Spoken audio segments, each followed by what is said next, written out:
Welcome to Growth Investing Mastery. I had a comment on the last video that investor psychology would be a good topic for discussion. This topic is extremely relevant right now as growth stocks have dropped dramatically in recent weeks. We will focus on psychology in down markets specifically, as this is relevant today. And let me know in the comments section if you thought the video was useful. As a reminder, this channel is not investment advice or recommendations to buy any stocks. The topics in this video will include reviewing who I believe the GOATs or the greatest of all time authors are on the field of investing psychology. We will look at the technique of using emotions as signals, which is an important step to improving our mental game in growth investing. Variance and luck play a role in investing, which is often overlooked when building investment strategies. We will discuss how to include high variance swings in our overall strategy. Next, we will figure out how to use mistakes as learning opportunities so we don't repeat mistakes over and over. A powerful technique known as injecting logic will help us stay balanced. And finally, we'll examine strategies to improve our mental game, thus improving our edge over the markets and in growth investing in general. There are two authors who, in my opinion, stand out above and beyond on the topic of investing psychology. Jared Tendler wrote The Mental Game of Trading. The subtitle of this book is A System for Solving Problems with Greed, Fear, Anger, Confidence, and Discipline. And right now, with the markets trending down hard, many investors are fearful. And Mark Douglas is an author who was famous in the 1990s, and he had two groundbreaking works in this field of investor psychology. These books are The Disciplined Trader and Trading in the Zone. And you may have caught that these three books have trading in the title. And while this is an investing channel, the concepts carry over very well. And what I've noticed is that most of the psychology that applies to trading also applies to investing. The difference being the short-term trader must act quickly, whereas a growth investor can take more time to think through decisions. And just a note, I'm going to mainly focus on content and concepts from The Mental Game of Trading by Jared Tendler on this one. Originally, I had planned to cover the important material from Mark Douglas's books, but I think the video would get too long with that, and I'll look to do a second video on investor psychology, which focuses more on the disciplined trader. Let's talk about using emotions as signals in investing. There is a common investor misperception that if you show emotion in investing, it is a mistake. Many investors think if you are fearful, angry, or frustrated, it is just a form of weakness. Yet even the most experienced growth investors are likely to feel fear when the market drops sharply day after day.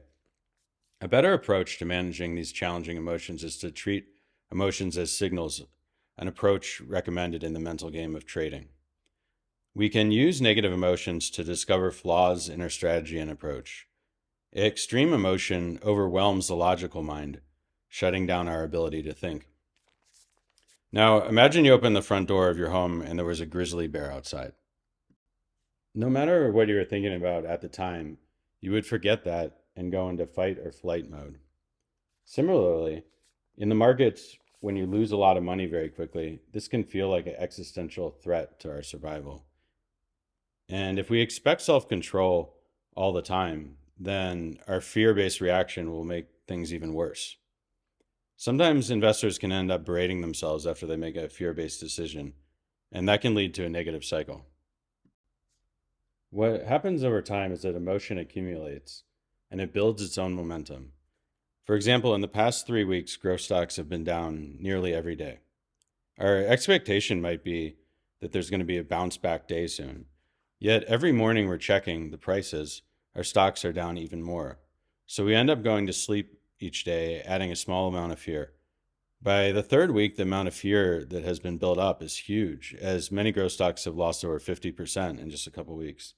Adding to the dismay of the growth investor, many of these companies posted strong earnings and gave strong guidance, but their share price continues to fall each day. Eventually, accumulated fear can take over and make us deviate from our original strategy.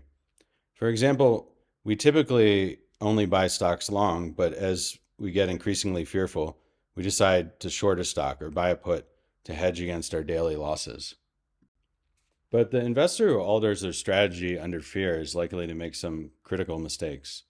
For example, the investor buying a put might not think carefully through the exact expiration and strike price that the option would appropriately hedge for. And emotion causes us to remove guardrails in our strategy, which is a key concept in Jared Tendler's book. Jared says that accumulated emotion equals guaranteed failure. What happens is that many investors overhaul their strategy under fear and low confidence conditions. Changing the strategy when fearful is unlikely to work well because our logic is not working optimally. And a disciplined trader or investor cannot be based off trading on emotions. Many investors use fear or their intuition for when to apply hedging strategies. If we really want to incorporate hedging strategies, it should be planned for ahead of and not just done on the fly as we get more fearful.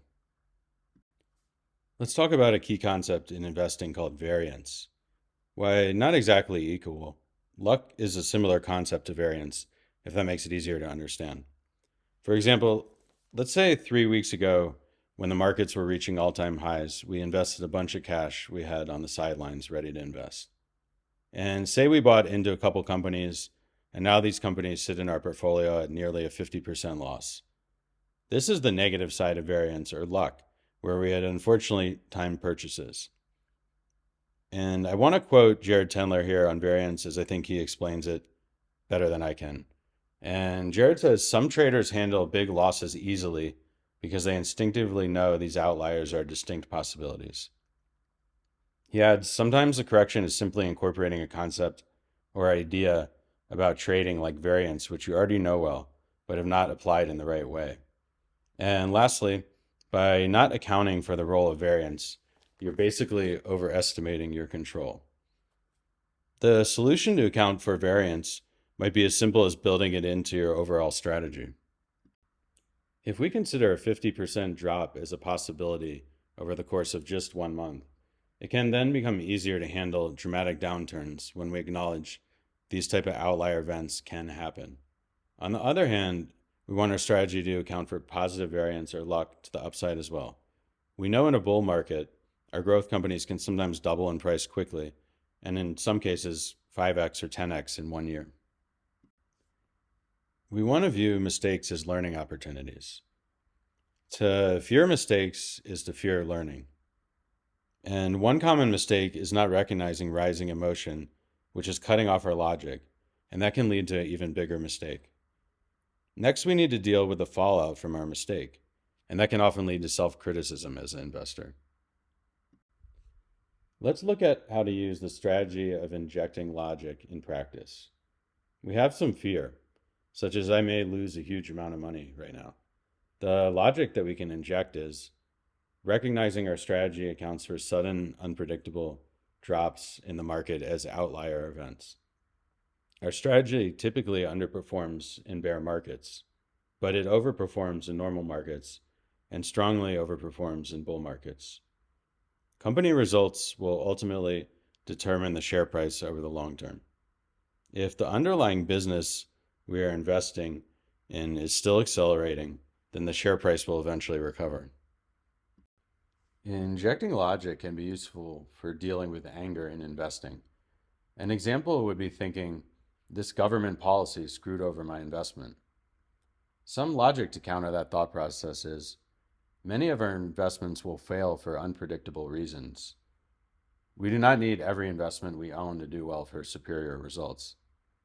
And the downturn in this investment presents an opportunity to reallocate to other higher confidence positions. Injecting logic can be used to counter frustration. A recent example for myself was yesterday when a company reported great results, but the stock didn't move after hours. Paymentus reported earnings after market close on March 10th. The company had guided revenue for 215 to 225 million in quarter four, and the revenue actually landed at 258, beating the top end of the guidance by 17%. This company's results are on track, and this earnings report demonstrated a desirable outcome. Delivering consistent results will force the market to reevaluate the company at some point. Now let's discuss strategies to improve our mental game. Developing a system with a proven edge that we believe in can help us reduce uncertainty. Cutting off outside sources of information allows us to focus in on our own opinion. Journaling each trade and the rationale behind it will act as a catalyst for taking investing seriously. And this is also a concept from the mental game of trading. Journaling our emotions that come up through investing is a helpful technique which can give us signals. We can also focus on non-results based indicators, which may include focusing on the investments we have, our execution of trades, and the routine we are building. One more helpful concept from the mental game of trading is that discipline, when it does not come easy, equals strength plus willpower. And losing consistency in turn creates bad habits. So if we make a bunch of trades from a stressful state, we become undisciplined. Security and balance will come from developing a process we are confident has an edge in the market. Lastly, we rely on our higher brain function and our logic to build our wealth. Let's summarize some of the key takeaways about investing psychology in down markets. And emotions are signals. Journal your thoughts to figure out the proper signal and what actions you should take. Inject logic when necessary. It can often prevent us from making a mistake when we were most fearful. Staying disciplined will increase our confidence and ensure that our system of investing accounts for variance properly, recognizing outlier events are possibilities. Finally, we'll perform best with a balanced mindset. So let me know how you like this content. I'm planning to do a second video on investing psychology, which will cover the other books I was talking about by Mark Douglas. And leave a comment if there's any other subjects about growth investing you'd be interested to learn about. Thanks.